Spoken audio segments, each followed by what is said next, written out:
Hey, volvemos luego de mucho tiempo. En este caso vamos a comenzar con lo que es C Sharp. Actualmente lo estoy utilizando un poco más, sin embargo quiero fortalecer también un poco más lo que es mi conocimiento respecto a este lenguaje. Así que, hey, qué mejor manera de hacerlo acá en el canal. Entonces, vamos a hablar de lo que son las variables. Este concepto es bastante fundamental, así que vamos a tocar también lo que son los tipos de datos. ¿Por qué son importantes y por qué son esenciales? Pues estos nos ayudan a almacenar y manipular información dentro de nuestros programas. Entonces, comenzamos. ¿Qué es una variable? Vamos a ver una variable como un contenedor que puede almacenar información de diferentes tipos durante la ejecución de nuestro programa. Vamos a pensar en esto como una caja etiquetada donde podemos guardar valores o información. Ahora, ¿cómo vamos a declarar una variable? Generalmente lo vamos a hacer de la siguiente manera. Vamos a decir el tipo de nuestra variable y el número o el identificador que le vamos a asignar. En este caso vamos a decir número. Ya vamos a indicar qué significa esto de acá. Por el momento quedémonos con eso. Bien, con esto tenemos declarada nuestra variable, sin embargo no está asignada. ¿Cómo la asignamos? Hacemos referencia a ella nuevamente y en este caso vemos que me estoy equivocando.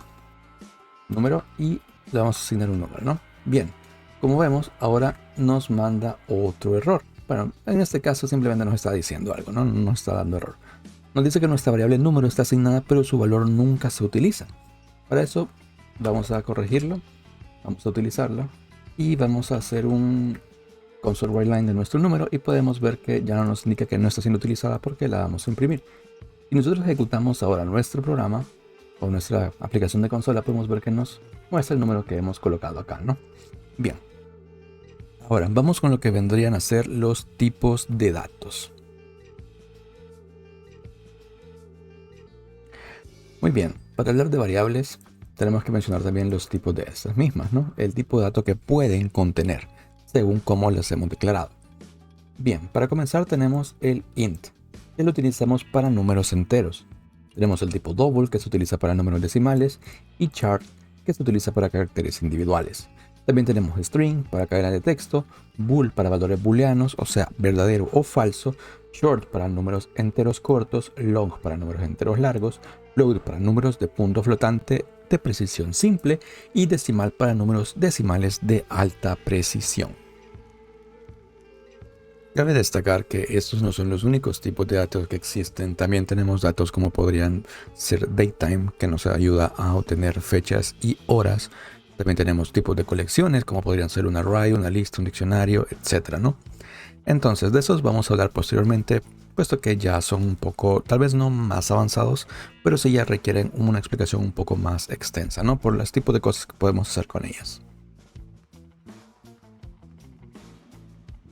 Ahora bien, ¿cómo trabajaríamos con esto? Cabe destacar que no es necesario asignar el valor hasta posteriormente de haberla guardado.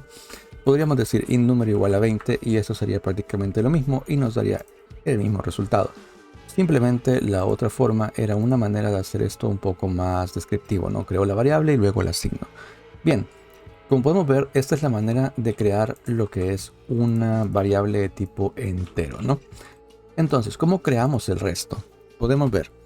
Si vamos a mover esto por acá abajo. Y por el momento voy a comentar esto, que pueden comentar las cosas con dos flecas o pues como yo tengo en este caso, fleca asterisco y va a comentar todo hasta que ustedes cierren nuevamente con el contrario acá abajo, ¿no?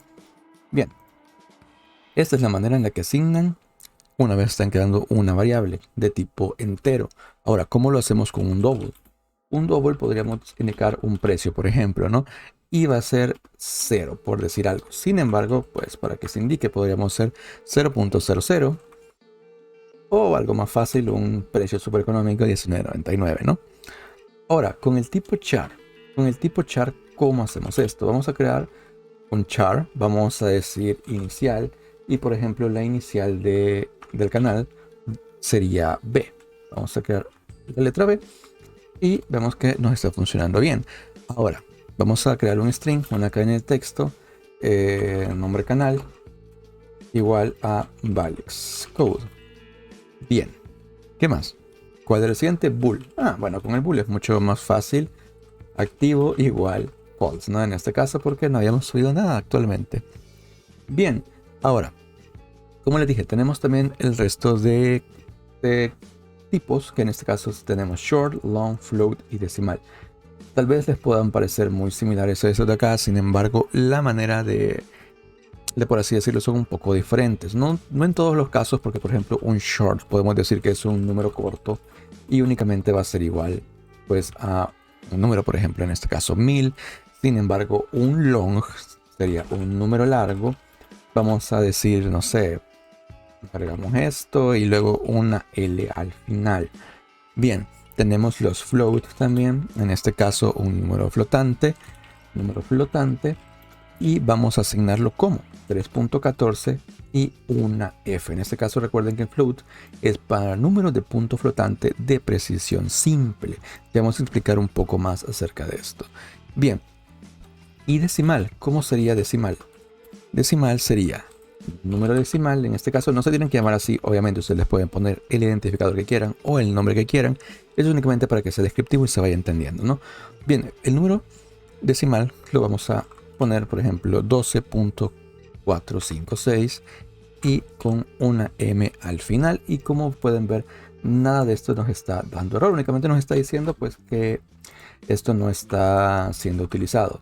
Si hacemos esto y vamos agregándolo, vamos a ver que se va a ir quitando y podremos ver todo lo que son nuestras variables en la consola. En este caso voy por acá me equivoqué, copiarlo. Bien, vamos a hacer 3 más para que se pueda visualizar en la consola todos nuestros números. Nos queda el número largo, el número flotante y el número decimal. Bien, vamos a ejecutar esto y vamos a ver en este caso pues todos, ¿no? Entonces vamos a explicar un poco de a qué nos referimos con lo de float y decimal.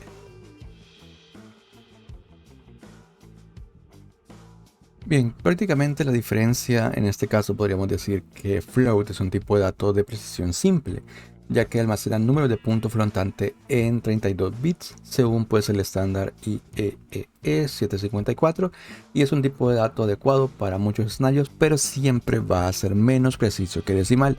Sin embargo, si nosotros no nos estamos preocupando por una precisión exagerada, probablemente no sea necesario utilizar un decimal en lugar de un float, ¿no? Bien, pero ¿a qué nos referimos con también alta precisión? Decimal lo que hace es que almacena números decimales de 128 bits y es particularmente útil cuando necesitamos una precisión alta en cálculos financieros u otro tipo de situaciones donde nuestra precisión tiene que ser crítica, ¿no? Bien, en resumen, float, precisión simple, ocupa menos espacio en memoria y es adecuado para situaciones donde la precisión no es crítica o cuando se trabaja con grandes cantidades de datos que se pueden tolerar en algún cierto grado la pérdida de precisión. Ahora, en el decimal tenemos alta precisión, ocupa mucho más espacio en memoria, o al menos más espacio en memoria, y es preferido para situaciones donde la precisión es crítica como cálculos financieros, ¿no? Cuando elegimos entre estos dos tipos de datos debemos considerar la naturaleza de las operaciones que estamos realizando y la importancia de la precisión de las mismas para saber si estamos utilizando el adecuado o el incorrecto. I can hear the demons call when they do what they do, and now I feel like taking off, find a place with a view. The pain is never gonna stop if it's controlling you. I know the time can